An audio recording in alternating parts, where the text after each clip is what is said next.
we face. There are so many of them.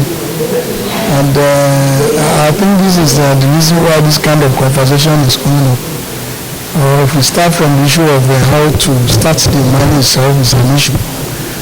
What we have to go through from the landowners to obtain consent through processing and application and processing of mining titles. And of course the issue of regulations from different quarters, especially subnationals. These are very serious challenges that the operation is actually good, the industry is actually going through now. I think it's not for the ocean to address. This is for the regulator to address.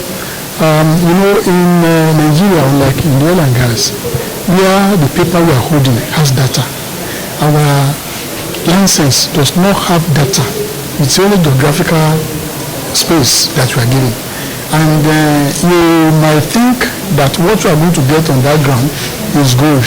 Eventually, when you dig beyond the level, you will get diamond. And there are laws, there are regulations and laws that specify what to do in that kind of circumstance. That's a long-winded question again, but I should be able to tell you that the experience of the host communities, most mining host communities in Nigeria, and that's without exception my community, is that of woe, of hopelessness, of sadness, and of environmental degradation. That is what it is. Community Development Agreement, as proposed in the Mining Act 2007, is to safeguard the host communities. It is in the wisdom of the people that made the law in 2007. Their intentions and the intent of that act, the Mining Act 2007, is to safeguard we that lay the golden eggs. And we're talking of the Ijeshas, the Ifes, the Ogonis. We're talking of all of us really, because there's nowhere in Nigeria that's barren.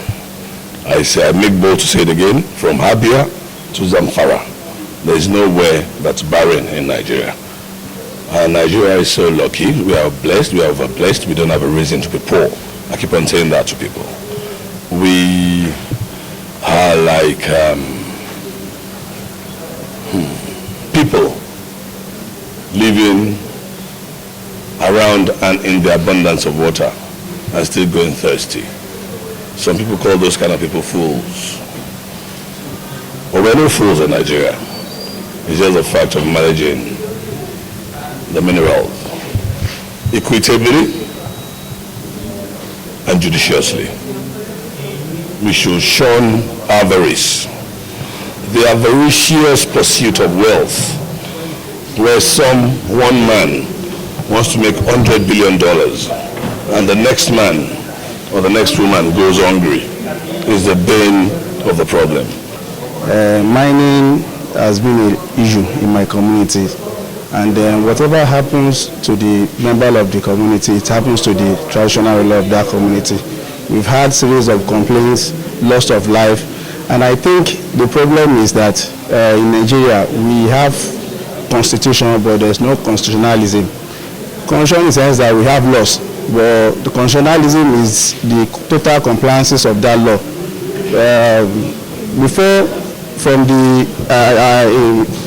the information available to me, I guess to understand that before you can get a consent letter, which is community development agreement, before you can have your mining license, you need a community development agreement. That is, in Nigeria today, we all have as a license to marry, but we can't just see any lady on the street and just forcefully marry her. We have to seek her consent. But I think the problem is that most of all these communities are not being carried along. For instance, in my community, since my ascension to the throne of my forebears, I ascended the throne about 4 months ago, and I went through my predecessors' accounts. I could not see anywhere that he issued this community development agreement.